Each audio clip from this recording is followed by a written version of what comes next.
ಶ್ರೀ ಗುರುಭ್ಯೋ ನಮಃ. ತ್ರೈಲೋಕ್ಯ ಸಂಪ್ರದಾಯಕ್ಕೆ ಸಮಲ್ಲೇಖನ ಬಿತ್ತಯೇ ಸಚ್ಚಿದಾನಂದ ರೂಪಾಯ ಶಿವಾಯ ಪರಬ್ರಹ್ಮಣ್ಯ. ಪ್ರಥಮದಲ್ಲಿ ಆರಾಧ್ಯ ಗುರುಗಳಾಗಿರುವಂತಹ ಗಾನಯೋಗಿ ಶಿವಯೋಗಿ ಡಾಕ್ಟರ್ ಪಂಡಿತ ಪುಟ್ಟರಾಜ ಕವಿ ಗವಾಯಿಗಳವರನ್ನು ಸ್ಮರಿಸಿಕೊಂಡು ಸಿದ್ಧ ಪರ್ವತದ ಬಗಳಾಮುಖಿಯನ್ನು ಧ್ಯಾನಿಸಿಕೊಂಡು ಕೊಪ್ಪಳದ ಗವಿಸಿದ್ದೇಶ್ವರರನ್ನು ಸ್ಮರಿಸಿಕೊಂಡು ಹಾಗೆಯೇ ನಮ್ಮ ಪೂಜ್ಯ ತಂದೆಯವರಾಗಿರುವಂತಹ ಶ್ರೀ ಪುರುಷೋತ್ತಮ ತಾತನವರನ್ನು ಸ್ಮರಿಸಿಕೊಂಡು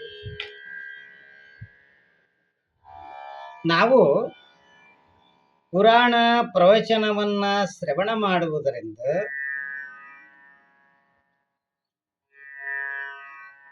ಕಾಮ ಕ್ರೋಧ ಮೋಹ ಲೋಭ ಮದ ಮತ್ಸರಾದಿಗಳನ್ನ ದೂರ ಮಾಡಿ ನಮಗೆ ಒಳ್ಳೆಯ ಗುಣಗಳನ್ನ ಒದಗಿಸಿಕೊಡುವಂತ ಶಕ್ತಿ ಆ ಪ್ರವಚನಕ್ಕೆ. ಅದಕ್ಕಾಗಿ ನಿಜಗುಣ ಶಿವಗಳು ಹೇಳ್ತಾರೆ, ಶ್ರೀ ಗುರು ವಚನೋಪದೇಶವನ್ನಾಲಿಸಿದಾಗಳಹುದು ನರರಿಗೆ ಮುಕ್ತಿ.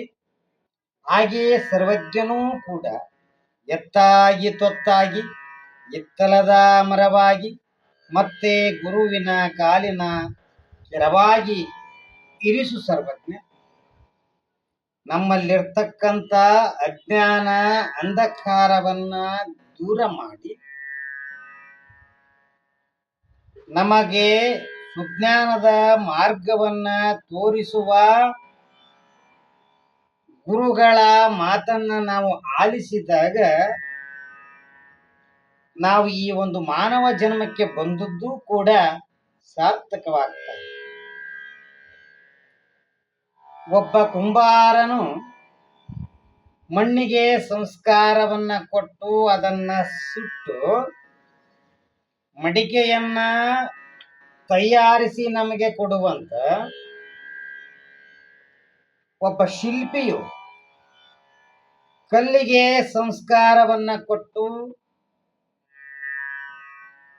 ಅದನ್ನ ವಿಗ್ರಹವನ್ನಾಗಿ ಮಾಡಿ ನಾವೆಲ್ಲರೂ ಅದನ್ನ ಪೂಜಿಸುವಂತ ಒಬ್ಬ ರೈತ ಭೂಮಿಯನ್ನ ಅರಗಿ ಕಸ ಕಡ್ಡಿಗಳನ್ನ ತೆಗೆದು ಸ್ವಚ್ಛಗೊಳಿಸಿ ಬೀಜವನ್ನ ಬಿತ್ತಿ ನಮಗೆ ಆಹಾರವನ್ನ ಒದಗಿಸಿಕೊಡುವಂತ ಗುರುವಾದವನು ನಮ್ಮಲ್ಲಿರ್ತಕ್ಕಂಥ ಕಲ್ಮಶವನ್ನ ತನ್ನ ಜ್ಞಾನದೀವಿಗೆಯಿಂದ ಸುಟ್ಟು ನಮಗೆ ಸಂಸ್ಕಾರವನ್ನ ಕೊಟ್ಟು ನಮ್ಮ ಮನಸ್ಸನ್ನ ಶುದ್ಧ ಮಾಡುವಂತೆ ನಾವು ಯಾವಾಗಲೂ ಕೂಡ ಗುರುವಿನ ಗುಲಾಮನಾಗಿ ಗುರುಗಳು ಹೇಳುವಂತ ಹಿತೋಪದೇಶವನ್ನ ಕೇಳಿ ಅದರಂತೆ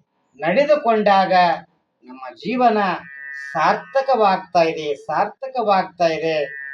ಅದಕ್ಕಾಗಿ ನಾವು ನೀವೆಲ್ಲರೂ ಕೂಡ ಪುರಾಣ ಪ್ರವಚನವನ್ನ ಕೇಳಿ ಅವರು ಹೇಳುವಂತ ವಿಚಾರಧಾರೆಗಳನ್ನ ನಮ್ಮ ಮಸ್ತಕದಲ್ಲಿ ಇಟ್ಟುಕೊಂಡು ಅದನ್ನ ಕಾರ್ಯರೂಪಕ್ಕೆ ತಂದಾಗ ಮಾತ್ರ ನಮ್ಮ ಜೀವನ ಸಾರ್ಥಕವಾಗ್ತಾ ಇದೆ ಅನ್ನೋ ಮಾತನ್ನ ತಮ್ಮೆಲ್ಲರಿಗೂ ತಿಳಿಸಿ ನನ್ನ ಎರಡು ಮಾತುಗಳಿಗೆ ವಿರಾಮ ಕೊಟ್ಟು ಆ ಗುರುವಿನ ಪಾದಕ್ಕೆ ಅರ್ಪಿಸಿ ನನ್ನ ಎರಡು ಮಾತುಗಳನ್ನು ಮುಗಿಸ್ತಾ ಇದ್ದೇನೆ.